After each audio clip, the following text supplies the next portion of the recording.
कभी कभी लोग अपनी शौक को पूरा करने के लिए, कम समय में ज्यादा पैसा कमाने के लिए ऐसे रास्ते को चुन लेते हैं जिसमें उनको इस बात का एहसास नहीं होता कि जो करने जा रहे हैं वो सही है या गलत है। आने वाले समय में इसके परिणाम क्या होंगे और वह किसी गलत रास्ते पर निकल जाते हैं,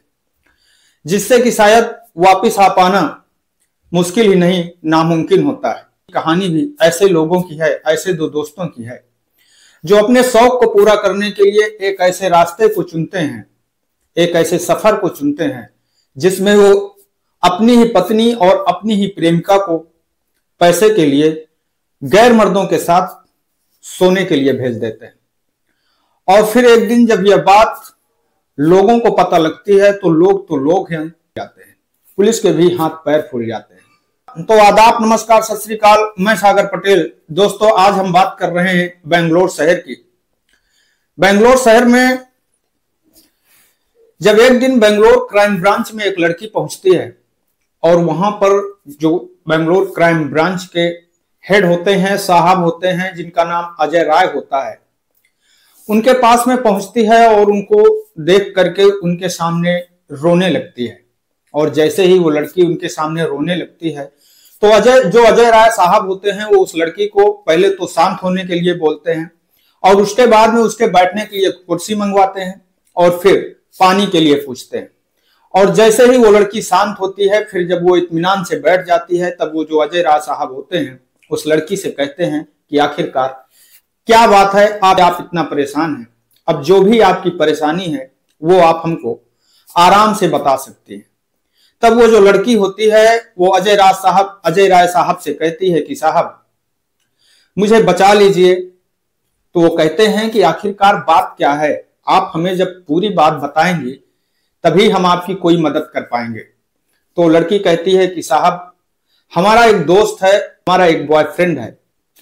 जो हमारी सहेली है। साहब मेरा नाम रीना है और मेरी एक सहेली नंदिनी है।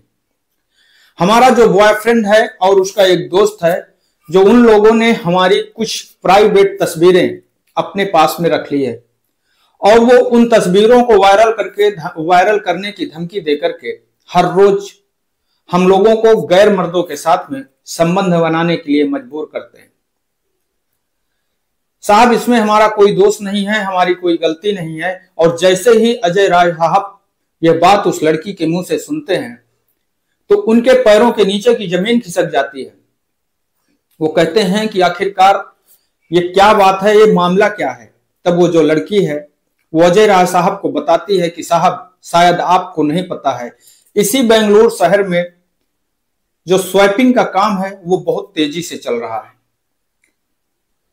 दरअसल दोस्तों, स्वैपिंग क्या होती है? स्वैपिंग होती है जिसमें कि जो प्रेमी जोड़े होते हैं, ये जो पत्नी होते हैं, वो लोग एक दूसरे के साथ में, जो पत्नी होती है वो किसी दूसरे मर्द के साथ में और जो पति होता है वो किसी दूसरे की पत्नी के साथ में रात भर अपना टाइम पास करते हैं, अपना संबंध बनाते हैं, अपना समय बिताते हैं।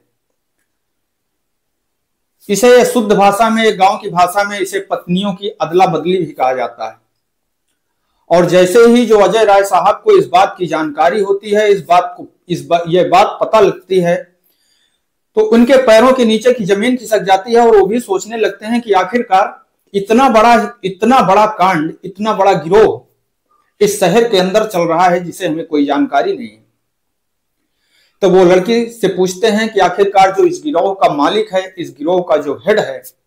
और ये काम कहां पर चलता है, आप इसके विषय में हमें सारी बात बताइए। तब वो जो लड़की होती है वो कहती है कि साहब हमारा एक बॉयफ्रेंड है जिसका नाम है हरीश और उसका एक दोस्त होता है जिसका नाम है हेमंत। साहब हेमंत और हरीश जिस कॉलेज में पढ़ा करते हैं उसी कॉलेज में मैं, रीना और मेरी सहेली नंदिनी भी पढ़ा करते हैं। उसी कॉलेज टाइम में साहब हमारा और नंदिनी का, मेरा हरीश से और जो नंदिनी होती है उसका हेमंत से दोस्ती हो जाती है और हम दोनों एक दूसरे से प्यार करने लगते हैं। उसके कुछ समय के बाद हेमंत की शादी नंदिनी से हो जाती है, पर अभी तक हमारी शादी हरीश के साथ में नहीं हुई। एक दिन हरीश और हेमंत अपने मन में ये विचार करते हैं, ये सोचते हैं कि आखिरकार अब हम लोगों के पास में जो खर्चे हैं वो ज्यादा हैं, क्योंकि जो उनके शौक होते हैं वो बड़े होते हैं। बेंगलोर जैसे शहर में एक से एक रईस लोग रहते हैं। जब वो उन लोगों को देखते हैं तो सोचते हैं कि आखिरकार इनकी जिंदगी हम लोग कब जी पाएंगे। ये सोच करके उनके मन में एक ख्याल आता है। वो दोनों आपस में विचार करते हैं कि यार ऐसा हम लोग क्या करें जिससे कि हम भी बहुत जल्द बहुत सारा पैसा कमा सकें।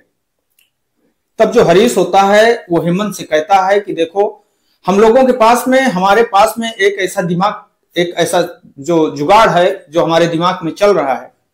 अगर इसमें आप भी हमारा साथ दें तो हम लोग बहुत जल्द बहुत सारा पैसा कमा सकते हैं। तो जो हेमंत होता है वो हरीश से कहता है कि आखिर ऐसा कौन सा काम है जिसको हम लोग करके बहुत सारा पैसा कमा सकते हैं। तो जो हरीश होता है वो हेमंत से कहता है कि देखो, इसके लिए हमें अपनी अपनी जो ये प्रेमिकाएं हैं इनको तैयार करना होगा, और हम लोग अगर इनको तैयार कर लेते हैं तो फिर हम लोग इनको किसी दूसरे मर्दों के पास में भेजेंगे और उसके बदले में हम लोगों को बहुत सारा पैसा मिलेगा। जो हेमंत आता है उसको भी ये बात समझ में आती है कि बात तो आखिरकार ये सही कह रहा है, पर वो कहता है कि पर ये जो प्रेमिकाएं हैं हमारी, जो रीना और नंदिनी हैं, ये शायद इस काम के लिए तैयार नहीं होंगे, फिर हम लोग इनको कैसे मनाएंगे। तब जो हरीश होता है वो कहता है कि उसके लिए भी हमारे पास में एक जुगाड़ है। हम लोग एक शाम आपके घर में एक पार्टी रखते हैं और उस पार्टी में हम अपनी प्रेमिका रीना को लेकर के आएंगे, जहां पर आप और आपकी पत्नी नंदिनी होंगी, और उसके बाद में हम लोग उस पार्टी का एंजॉय करेंगे, और एंजॉय करने के बाद में फिर हम लोग इन लोगों की कुछ ऐसी तस्वीरें अपने पास में अगर रख लेते हैं जिनको बाद में दिखा करके, इनको ब्लैकमेल करके इन्हें अपने काम के लिए बहुत अच्छी तरीके से इस्तेमाल किया जा सकता है। यह बात जो होती है अब वो हेमंत के भी समझ में आ जाती है। वो दोनों एक दिन फिक्स करते हैं, और दिन फिक्स करने के बाद में जो हरीश होता है वो अपनी प्रेमिका रीना से कहता है कि आज हम लोगों को हेमंत के घर पर उसकी पत्नी और नंदिनी और हेमंत ने हम लोगों को आज पार्टी पे बुलाया है, और हम लोग आज चल करके उनके घर में जो शाम का खाना है उन लोगों के साथ में खाएंगे। रीना जो होती है ये सुन करके बहुत खुश हो जाती है, क्योंकि रीना नंदिनी की जो सहेली होती है उसे उसके बारे में सारा कुछ पता होता है। अब हरीश और रीना हेमंत और नंदिनी के घर पर पहुंच जाते हैं। जैसे ही रात का वक्त होता है, अब वो चारों लोग बैठ करके शराब पीने लगते हैं, पार्टी करने लगते हैं, एंजॉय करने लगते हैं। क्योंकि हरीश और हेमंत को ये बात पहले से मालूम होती है, उनकी जो साजिश होती है उनको अपनी साजिश के हिसाब से काम करना होता है, इसलिए वो अपना पैक तो छोटा बनाते हैं, पर नंदिनी और रीना का पैक वो ज्यादा बनाते हैं, और जिससे कि थोड़ी ही देर में नंदिनी और रीना को इतना ज्यादा नशा हो जाता है कि वो दोनों वहीं पर सोफे पर ही लेट करके सो जाते हैं। और इसी चीज का मजबूरी उठा करके जो हरीश और हेमंत होते हैं वो नंदिनी और रीना को अपने अपने कमरे पर ले जाते हैं, और हेमंत रीना के साथ में और जो होता है वो नंदिनी के साथ में दोनों रात भर संबंध बनाते हैं, और जो उनकी कुछ प्राइवेट तस्वीरें होती हैं उनको खींच करके अपने मोबाइल पर रख लेते हैं। 2 दिन के बाद, 3 दिन के बाद जब समय बीतता है, फिर वो अपनी अपनी प्रेमिकाओं से इस विषय में बात करते हैं कि हम लोगों को एक ऐसी काम करना है जिससे कि अगर आप लोग हम लोगों का साथ दें तो हम लोग जो है बहुत सारा पैसा कमा सकते हैं। तब वो जो नंदिनी और रीना होती हैं वो उनसे पूछती हैं कि आखिरकार ऐसा हमें क्या करना होगा। तब वो उनसे बताते हैं कि देखो, आप लोगों को किसी दूसरे मर्दों के पास में एक रात के लिए जाना होगा, उस रात के बदले हम लोग कम से कम उससे 15 से 20 हजार रुपए एक रात में हमको मिल जाएंगे। पर जो नंदिनी और रीना होती हैं वो ये काम करने के लिए मना कर देती हैं, और जैसे ही वो ये काम करने के लिए मना करती हैं तो हरीश और हेमंत जो होते हैं उनकी उन प्राइवेट तस्वीरों को उन लोगों को दिखाते हैं, और वो उनको कहते हैं कि देखिए, आपने एक दूसरे के साथ में संबंध बनाया है, और अगर आप इस काम को करने से मना करती हैं, अब अगर आप हमारा साथ नहीं देंगी तो हम जो है इन तस्वीरों को वायरल कर देंगे और आप लोगों को बदनाम कर देंगे। यह सोच करके इस मजबूरी में जो नंदिनी और रीना होती हैं वो उस काम को करने के लिए तैयार हो जाती हैं। उसके बाद में वो सोशल मीडिया पर एक साइट बनाते हैं, और साइट बनाने के बाद में अपनी अपनी प्रेमिकाओं का, उन दोनों लड़कियों की हॉट तस्वीरें उस साइट पर अपलोड कर देते हैं।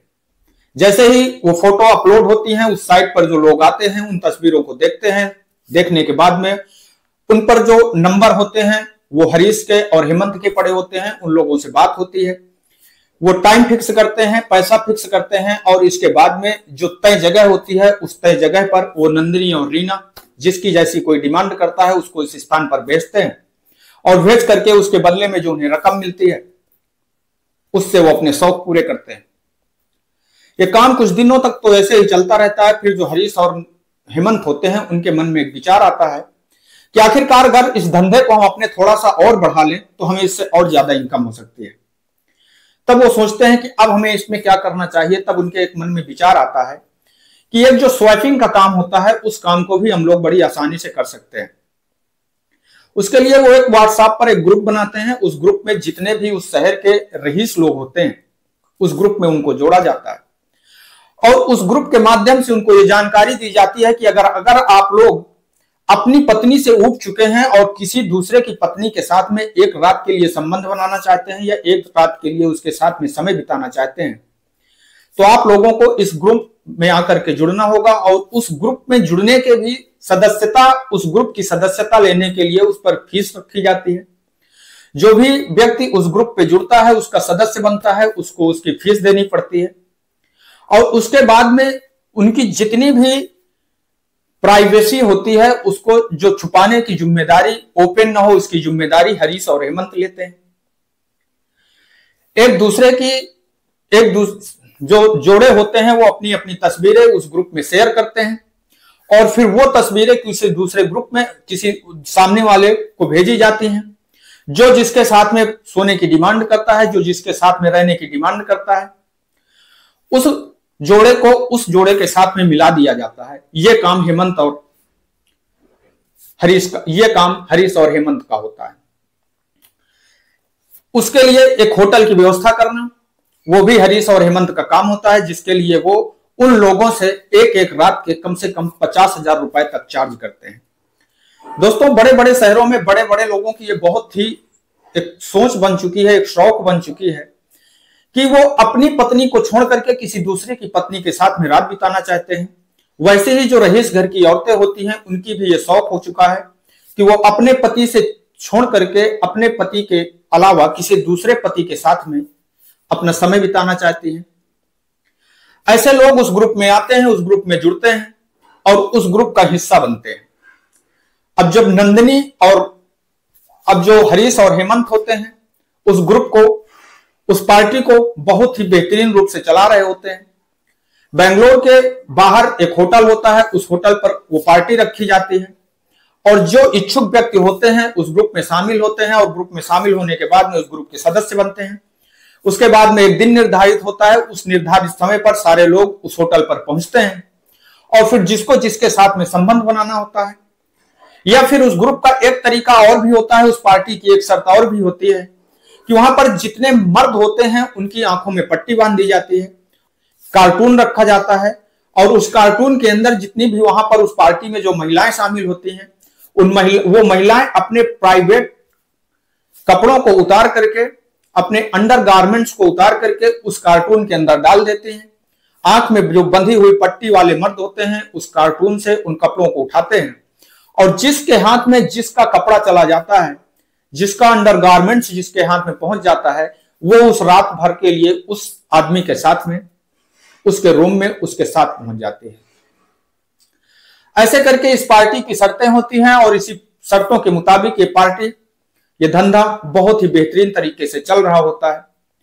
पर जिन लोगों के पास में पत्नियां नहीं होती हैं फिर, या जो लोग अपनी पत्नियों को उस पार्टी में नहीं शामिल करना चाहते हैं बल्कि वो केवल एक लड़की को चाहते हैं, ऐसे लोगों को जब लड़कियों की जरूरत होती है तो उसके लिए फिर नंदिनी और रीना को यूज किया जाता है और ऐसे लोगों के साथ में नंदिनी और रीना को सोने के लिए भेजा जाता है। नंदिनी और रीना जब इस पार्टी से, इन कामों से ऊब चुकी होती हैं और उन्हें निकलने का इससे कोई रास्ता नहीं दिखता है, तब वो मजबूर होकर के, जो रीना और नंदिनी होती हैं, वो बेंगलुरु क्राइम ब्रांच के पास में पहुंचती हैं और पार्टी की एक एक हकीकत को बताती हैं। जैसे ही जो अजय राय साहब होते हैं वो इस हकीकत को सुनते हैं, उनके पैरों के नीचे की जमीन खिसक जाती है, वो सन्न रह जाते हैं। वो रीना के बताए हुए एड्रेस पर उस होटल पर एक रात पहुंचते हैं और जिस रात उस पार्टी को होना होता है उसी रात अजय राय उस होटल पर पहुंचते हैं। पहुंच करके वो एक शादी वर्दी में जाते हैं और वहीं पर वो भी एक रूम ले लेते हैं। और रूम लेने के बाद में जैसे ही रात का समय होता है, धीरे धीरे सारे लोग इकट्ठा होने लगते हैं। और इकट्ठा होने के बाद में उस पार्टी की शर्तों के मुताबिक सभी लोगों की आंखें बांधी जाती हैं और उसके बाद में जितनी भी लेडीजें होती हैं वो अपने अंडर गारमेंट्स उतार करके उस कार्टून के अंदर डालती हैं। जब यही सारा सब कुछ चल रहा होता है, उसी समय जो अजय राय होते हैं वो अपनी टीम के साथ में मौके पर पहुंच जाते हैं और वहां पर जितने लोग होते हैं उन सारे लोगों को गिरफ्तार कर लेते हैं। उसमें से उस शहर के बहुत सारे रईस लोग होते हैं जिनको हिदायत दे करके समझा करके छोड़ दिया जाता है। पर जो हरीश और हेमंत होते हैं, पुलिस उनको गिरफ्तार करती है और रीना और नंदिनी को सरकारी गवाह बना करके उनको कोर्ट में पेश करती है। कोर्ट उनको क्या सजा सुनाएंगी दोस्तों, यह तो आने वाले समय बताएगा। यह मामला कोर्ट का है। पर दोस्तों, इस कहानी को सुनाने का उद्देश्य किसी को ठेस पहुंचाना नहीं है, किसी को दुख पहुंचाना नहीं है, बल्कि आप लोगों को सजग करना है, सतर्क करना है। मैं आपका दोस्त सागर पटेल इन्हीं शब्दों के साथ में आपसे विदा लेते हैं। कल फिर मिलेंगे किसी एक नई कहानी के साथ में, किसी एक नई सच्ची घटना के साथ में। तब तक के लिए नमस्कार, जय हिंद, जय भारत।